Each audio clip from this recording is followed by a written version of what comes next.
अस्सलाम वालेकुम नाज़रीन मोहतरम, मैं उमर फारूक हूँ और आप मेरा यूट्यूब और फेसबुक चैनल देख रहे हैं। नाज़रीन मोहतरम, आज का दिन भी पाकिस्तान की तारीख का एक अहम तरीन दिन है। आज फिर कौमी असम्बली में तमाम मुत्तहिदा पोजीशन के अरकान नहा धोकर ख़ास तौर पर तेल शेल लगाकर चमक दमक कर कौमी असम्बली पहुँचे हैं। ख़ास तौर पर जिनमें शहबाज शरीफ हैं, आसिफ अली जरदारी हैं और बिलावल भुट्टो हैं और दीगर अरकान हैं। ये लोग आज फिर पूरी तैयारी करके आए हैं कि वज़ीर आज़म इमरान खान को आज हमने उतारना है। और शहबाज शरीफ की बात कीजिए तो ख़ास तौर पर लगता है कि वो अपनी शेरवानी भी हाथ में लेकर पहुँचे हैं। कौमी असम्बली के आज इजलास होगा, जो कौमी असम्बली का स्पीकर है तिलावत होगी, जो कौमी असम्बली का स्पीकर है वो इजलास पर बात करेगा। कोई बहस कोई ऐसी वैसी बात नहीं होगी, सीधी सादी वोटिंग का आगाज़ किया जाएगा। हमारे अरकान पूरे हैं, हम 200 बंदा इकट्ठा करके लाए हैं। वज़ीर आज़म इमरान खान PTI हुकूमत के खिलाफ जीत जाएंगे और क्या पता शहबाज शरीफ को वहीं शेरवानी पहननी पड़ जाए, बैठना पड़ जाए, वज़ीर आज़म बन के खिताब करना पड़ जाए। तो तमाम चीज़ें तैयार हैं, अपोजिशन अपनी पूरी तैयारी करके आई। लेकिन एक बात याद रखेगा कि पाकिस्तान तहरीक इंसाफ की जो हुकूमत है वो भी अपनी तैयारी मुकम्मल करके आई। ये 3 अप्रैल को जैसे उनको मुँह की खानी पड़ी, आज भी इनको मुंह की खानी पड़ेगी। आज मैं आपको ये बता रहा हूँ, जो इतलात हैं, जो खबरें रात से ही गर्दिश कर रही थी, सहरी टाइम से ही बातें गर्दिश कर रही थी कि आज कौमी असम्बली में ये जो वोटिंग की तैयारी करके आए हैं, आज कौमी असम्बली में वोटिंग नहीं होगी। लिख के रख लें, आज कौमी असम्बली का जो इजलास होगा उसमें हुकूमत की जानिब से बहुत सी डिलेइंग टैक्टिक्स इस्तेमाल की जाएंगी। तो जनाब एक बात यह है कि जब जंग होती है, दोनों हरीफ होते हैं वो मिलकर अपना अपना जोर लगाते हैं। अपोजिशन ने अपना जोर लगाया, अब हुकूमत भी अपना जोर लगाएगी। वोटिंग आज नहीं होगी, इजलास का आगाज़ हो चुका होगा, हो सकता है जब तक मैं वीडियो बना रहा हूँ और आप वीडियो देख रहे हो तो इजलास का आगाज़ हो चुका हो।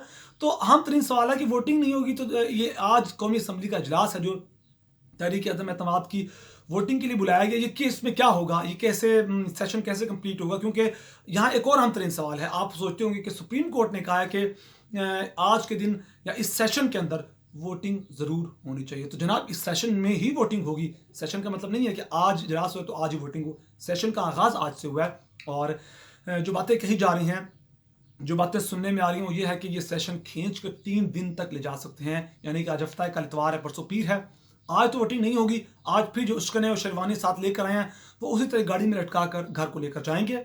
और आज क्या होगा, आज असम्बली में वो जो ख़त है जिसकी इमरान खान ने रात को खिताब में भी बात की। अच्छा, इमरान खान ने रात को खिताब किया और खिताब के दौरान काफ़ी रंजीदा, काफ़ी वो मायूस नजर आए। सुप्रीम कोर्ट के फैसले को तो उन्होंने माना, इस चीज़ को उन्होंने कहा कि हम सुप्रीम कोर्ट के फैसले को मानते हैं, लेकिन उस पर एक राय दे सकते हैं, उस पर बात कर सकते हैं। तो इमरान खान ने कहा मुझे बड़ा अफसोस हुआ सुप्रीम कोर्ट के फैसले से। जो रात को खिताब किया 9:30 बजे, उन्होंने कहा, उन्होंने सबसे पहले इस मुरासले की बात की कि सुप्रीम कोर्ट को कम अज़ कम ये ख़त देखना चाहिए था, इसके मुदरजात, इसके टॉपिक्स को देखना चाहिए था, इसके अल्फाज को देखना चाहिए था कि क्या अल्फाज इस्तेमाल हुए हैं। सुप्रीम कोर्ट ने नहीं देखा। दूसरी बात उन्होंने की कि जो मुनहरिफ अरकान है उन पर अभी सुप्रीम कोर्ट ने कोई फैसला ही नहीं दिया। वो केस जो कि इससे पहले चला आ रहा है मुनहरिफ अरकान का, जो सदारती रेफरेंस के जरिए दिया गया था, वो केस, उस पर कोई फैसला ही नहीं आया। और जो शॉर्ट नोट डिसीजन जारी किया, वर्डिक्ट जारी किया सुप्रीम कोर्ट में, उसने कहा कि मुनहरिफ अरकान है वो अपना वोट दे सकते हैं। और जो दायर किया गया था केस पिछले 1 या 2 दिन पहले, उसका फैसला आ गया। वज़ीर आज़म काफ़ी इस पर मायूस थे, इस फैसले पर। वो अलग बात है कि उन्होंने कहा कि हम पूरे तहे दिल से इस चीज़ को कबूल करते हैं। तहरीक एतमाद की वोटिंग होगी और वोटिंग में आज क्या होगा कि उस खत पर बात, अब पीछे लेकर चलते हैं बात, जहाँ से बात शुरू की थी, जो खत है उस पर बात होगी और उस पर बहस की जाएगी। वज़ीर आज़म इमरान खान ने भी कहा था कि ये कोई मामूली चीज़ नहीं थी, आपने इस चीज़ को इतना बुरी तरह इग्नोर किया है। यानी कि वज़ीर आज़म अपने तकरीरों में मुल्क का वज़ीर आज़म है, जो सबसे बड़ा ओहदेदार है, वो बात करता खत की और सुप्रीम कोर्ट उसको इग्नोर कर देती है। तो जनाब कौमी असम्बली में इस पर बहस की जाएगी। क्या होगा, इधर से एक हुकूमत का बंदा बोलेगा, अपोजिशन का बंदा बोलेगा, इसी तरह ही 1 to 1 करके बात करते जाएंगे और बहस लंबी लेकर चलेंगे और इस तरह आज का सेशन निकल जाएगा।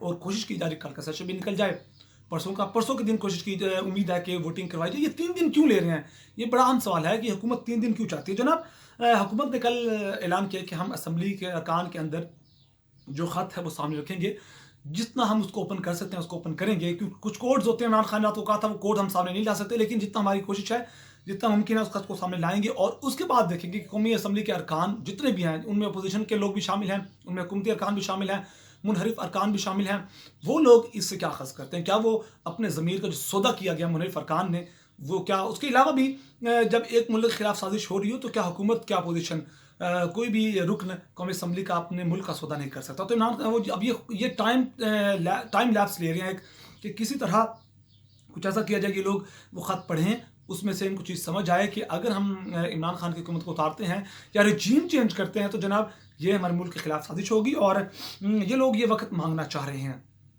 और कल इतवार को इशा के बाद एहतजाज भी है, इमरान खान ने कॉल दी है, तो वो एहतजाज भी काफ़ी चीज़ें तब्दील करेगा।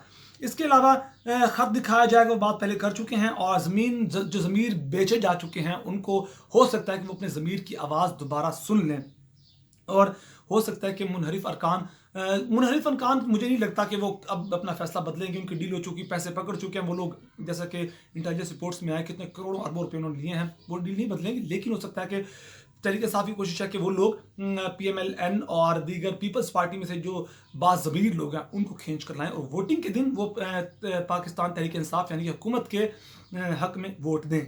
और आखिर में एक और अहम तरीन बात बताता चलूँ, ये रजीम चेंज सिर्फ पाकिस्तान में नहीं हुआ, बहुत से ममालिक हैं, श्रीलंका है, कुवैत है, जहाँ रजीम चेंज हो चुके हैं। यही टाइमिंग है, और उनकी भी एक गलती थी कि उन्होंने यूक्रेन और रूस जंग में रूस का साथ दिया, अमेरिका को उन्होंने एब्सोल्युटली नॉट कहा, उनको भी सज़ा दी गई।